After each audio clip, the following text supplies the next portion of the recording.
Bismillahirrahmanirrahim. Assalamualaikum warahmatullahi wabarakatuh. Alhamdulillah. Wassalatu wassalamu ala rasulillah wa ala alihi wa sahbihi wa mawalah. Amma ba'd. Saudaraku yang dimuliakan Allah subhanahu wa ta'ala, kita kembali berjumpa dalam kajian tentang iman kepada yang gaib. Yang pada pertemuan ini kita akan mendengarkan paparan dari Profesor Fauzul. Beliau akan menjelaskan tentang dua hal, yaitu syafaratul qahar dengan syafaratul ikhtiar. Apa itu syafaratul qahar dengan syafaratul ikhtiar? Beliau akan menjelaskan. Mari kita simak dengan seksama.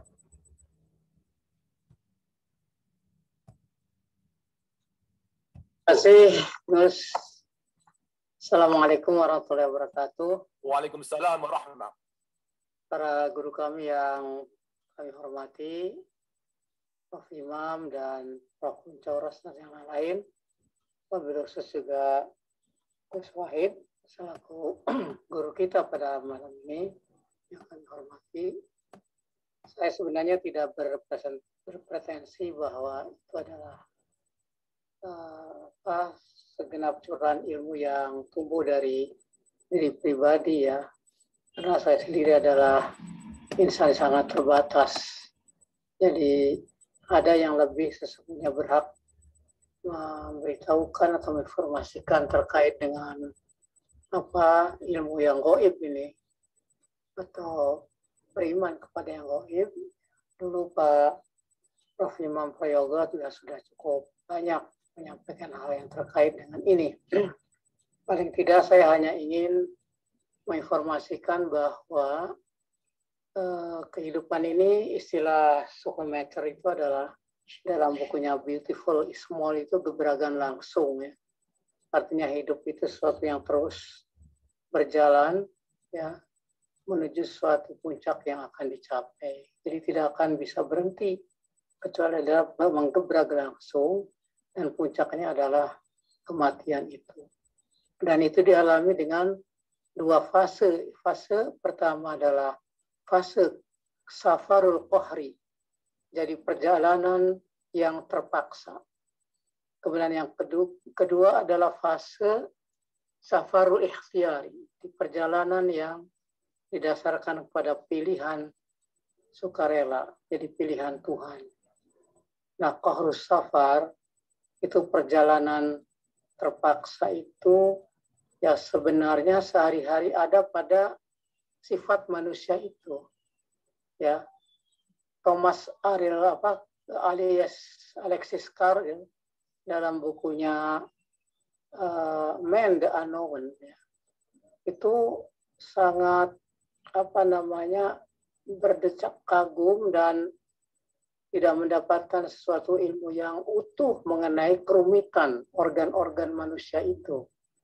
Ya, dengan jumlah miliaran saraf, lalu organ-organnya yang begitu rumit, ya, sehingga dokter ahli pun ya tidak akan mampu menjangkau ilmu pertubuhan manusia itu. Ini membuat bahwa di sana ada sesuatu yang gaib. Itu yang disebut dengan qahrus safar ya. Jadi perjalanan yang begitu terpaksa ketika mata kedap-kedip itu adalah suatu perjalanan yang terpaksa. Siapa yang bisa ya menghalau atau misalnya menafikan kedap-kedip mata itu? Gerakan-gerakan flentir ya seperti misalnya menguap, sendawa, ya, batuk dan lain sebagainya itu sesuatu yang sangat nisbi. Ya. Orang tidak akan bisa berbuat apa-apa. Itulah ya kecanggihan kekuatan Tuhan di sana bahwa kita sebenarnya tidak tahu sesuatu yang gaib itu ya. Mata berkedip, sendawa, kemudian juga batuk dan lain sebagainya. Belum lagi kondisi di luar alam tubuh manusia. Misalnya alam universal ini. Kita ini digilir oleh alam itu tanpa dengan cara perjalanan ikhtiari. Tapi dengan penuh terpaksa. Watilkal ayyam nudawiluha bainan nas. Kita itu digeser dengan putaran-putaran hari dan masa itu. Ya, tidak ada orang yang bisa mampu untuk menafikan itu semua. Itu adalah perjalanan-perjalanan safarul qahri. Belum lagi ayat Quran mengatakan ya wa min ayati inna fi ikhtilafil lail wan nahar la ayati li ulil albab. Sesungguhnya pergantian malam dan siang itu adalah perjalanan perubahan yang terpaksa. Orang tidak akan bisa menyetop perjalanan. Kita digulir oleh alam ini, lalu kita tidur, kita terkantuk, kemudian kita bangun lagi siang, berusaha dengan begitu keras ya, berjalan untuk mencari segala sesuatu dan suap nasi, mencari harta, ya, dengan penuh keserakahan, kadang-kadang tanpa aturan. Padahal kita sesungguhnya di sana itu diselipkan oleh pertukaran malam siang itu. Itulah perjalanan terpaksa. Kita tidak tahu apa yang akan terjadi ke depan. Itulah satu yang kadang-kadang dengan penuh keserakahan itu, kita tiba-tiba juga terjadi malapetaka. Tiba-tiba harta itu hilang kemana, ditelan. Tiba-tiba satu saat terjadi musibah ya, dari sebuah perjalanan. Itulah sebut dengan safarul qahri terpaksa. Safarul qahri kita juga tiba-tiba dari alam rohim tidak tahu apa-apa. Seperti tadi dikatakan oleh Gus Wahid. Tiba-tiba kita ini berada di alam dunia. Seakan-akan di alam yang baru. Tidak tahu. Itu adalah perjalanan terpaksa. Siapa yang mengelola itu? Bukan kita. Kita tidak tahu melihat apa di alam rohim, di alam kandungan ibu kita dulu. Tidak melihat apa-apa, tiba-tiba kita sudah berada di alam dunia. Itulah perjalanan yang terpaksa. Kita tidak akan mungkin menghindar dari semua itu.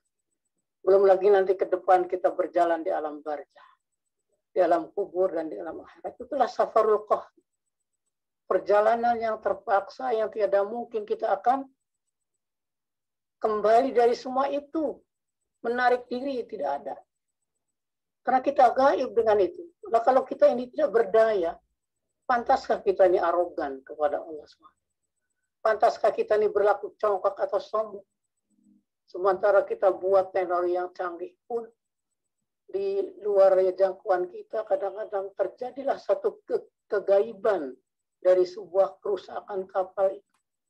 Padahal sudah didesain begitu hebat, dirawat begitu hebat, tiba-tiba terjatuh.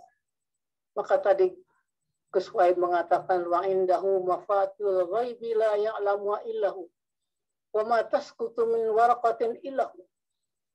Pada sisi Allah adalah kunci-kunci keagaiban. Ya. Hanya Tuhanlah yang tahu. Apa yang ada di daratan, di lautan, di kapal terbang hanya Allah yang tahu. Daun kering yang jatuh di malam hari hanya Allah tahu. Kemarin kapal Sriwijaya, siapa yang tahu akan jatuh? Ya, semua terjadi kontradiksi antara mereka. Tapi kenapa kita sombong? Kenapa kita tidak beriman kepada Allah? Padahal kita tuh dipaksa untuk melakukan perjalanan seperti oleh Allah. Tidak bisa kita mengelak semua itu. Pasti kita akan menuju ke sana, kepada puncak kegaiban. Maka bagi yang tidak percaya kepada akhirat, tidak percaya kepada surga, maka itu akan mendapatkan perilaku yang paling terburuk. Di zaman jahiliyah dulu, yang mutilasi terjadi, anak ditelantarkan di halaman pelataran, bayi-bayi wanita disembelih, digorok, dan sebagainya. Itu adalah arogan dan kesombongan. Jika hari ini misalnya terjadi sikap-sikap seperti itu, Masya Allah. Ya. Itulah perjalanan safarul qahri. Ada perjalanan yang kedua, yaitu safarul ikhtiyari. Safarul ikhtiyari itu perjalanan pilihan Allah SWT juga. Karena itu kita harus menentukan pilihan kita itu. Apa pilihannya adalah tentukan kualitas kebaikan untuk menuju ke sana. Itulah safarul ikhtiyari, berusaha mengisikan ilmu. Sehingga kita tidak mengatakan waqalu in hiya hayatuna, ma hiya hayatuna. Sehingga dia tidak mengatakan itu hanyalah kehidupan dunia. Nahya wa namutu, aku mati dan aku hidup di sana. Wa ma yuhlikuna, dan tidak akan binasa kecuali oleh masa. Ila dahru.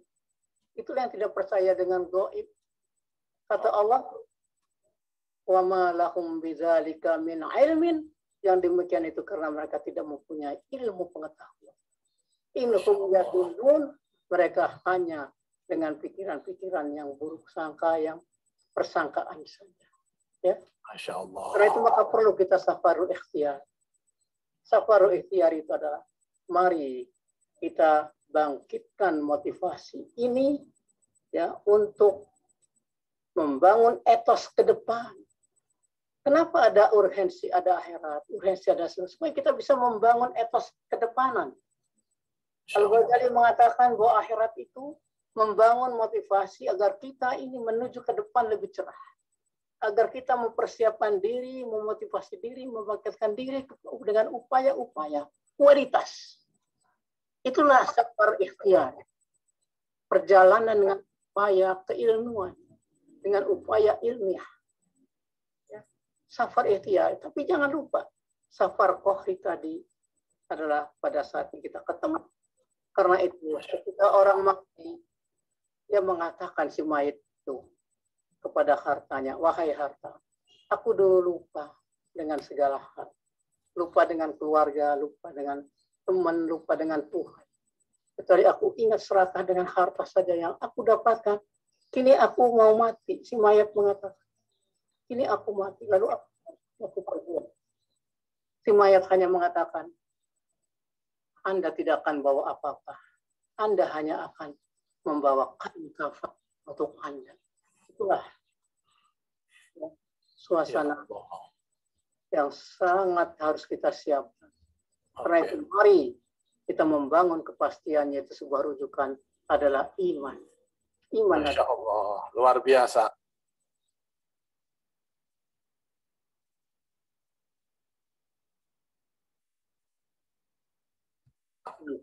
Saya kira itu. Terima. Baik. Saudaraku yang dimuliakan Allah Subhanahu wa taala. Itulah pemaparan singkat yang disampaikan oleh Prof. Pausul. Bagaimana sesungguhnya perjalanan hidup manusia ini menempuh dua syafar. Syafar kahar dan syafar ikhtiar. Perjalanan di mana kita bisa memilih. Mudah-mudahan bermanfaat bagi kita semua. Kita cukupkan dan insya Allah kita ketemu pada kajian yang lain dengan guru-guru kita yang insya Allah kompeten dalam bidangnya. Allahumma fiqil aqwam tarik. Assalamualaikum warahmatullahi wabarakatuh.